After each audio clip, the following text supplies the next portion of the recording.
Nakuna ng mugshots at fingerprints sina Cedric Lee at Zimeraz sa NBI headquarters matapos ibiyahe pa Maynila mula Leyte. At ngayon po ay nakatakda na silang dalhin sa NBI detention cell. May ulat on the spot si John Consulta. John?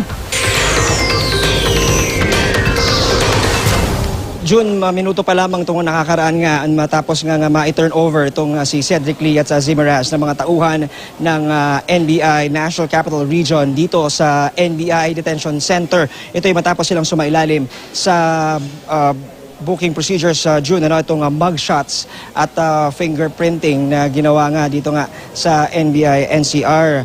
At habang sinasagawa ito June ay nandun naman yung kanilang abogado na si Attorney Howard Calleja na nakamasid habang umuusad nga itong procedure.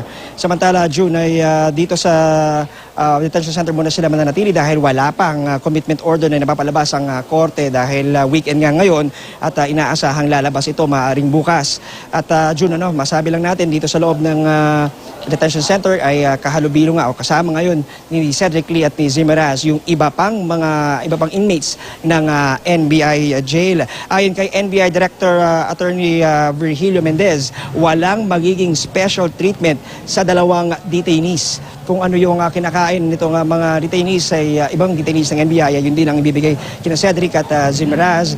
At yung higaan din nila, yun din yung magiging higaan kalintulad sa higaan nga ng iba pa mga nakadetine dito. Sa panayam kina Cedric Lee at Raz June, sumuko sila daw at hindi inaresto.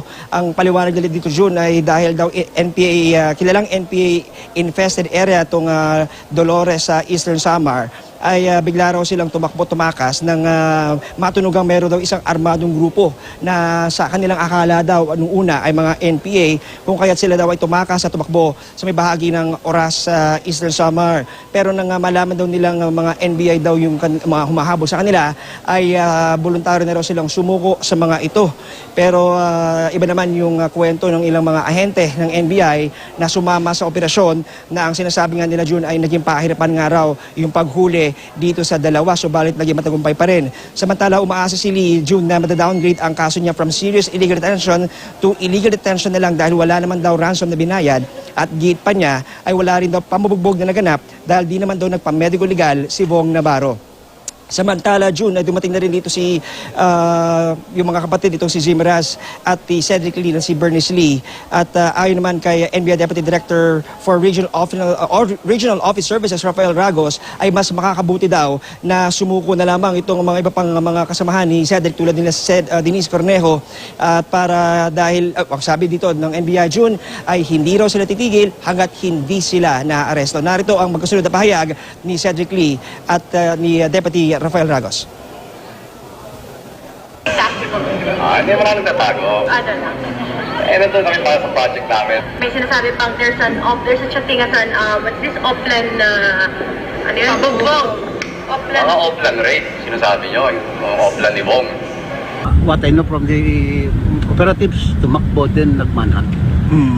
So that pressure may have led to the voluntary surrender. Okay. I will try to get more of this fugitive from justice.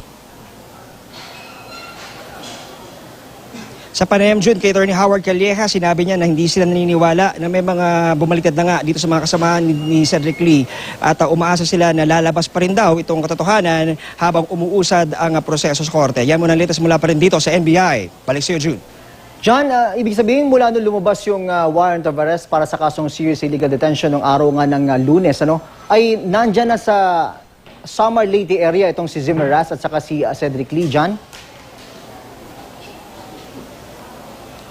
Tama ka doon, June. Doon talaga yung kanilang naging destinasyon at base na rin doon sa impormasyong nakuha natin sa ating mga sources sa NBI ay na-track nila itong movement ng grupo ni Cedric Lee. Dumaan daw ito sa may bahagi ng SLEX, sa may Bicol area, tumawid via Roro bago tuluyan ng nagtago na rito sa may bandang bahagi nga ng Dolores, Samar. At nagsasagawa na nga lamang sila ng surveillance operation bago isagawa yung kanilang nga strike.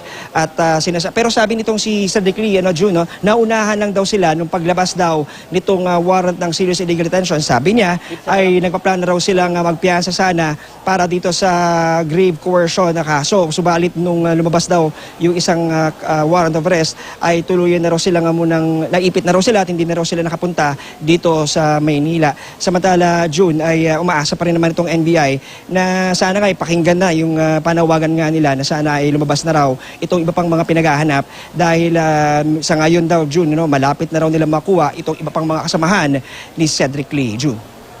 John Consulta, maraming salamat sa iyo.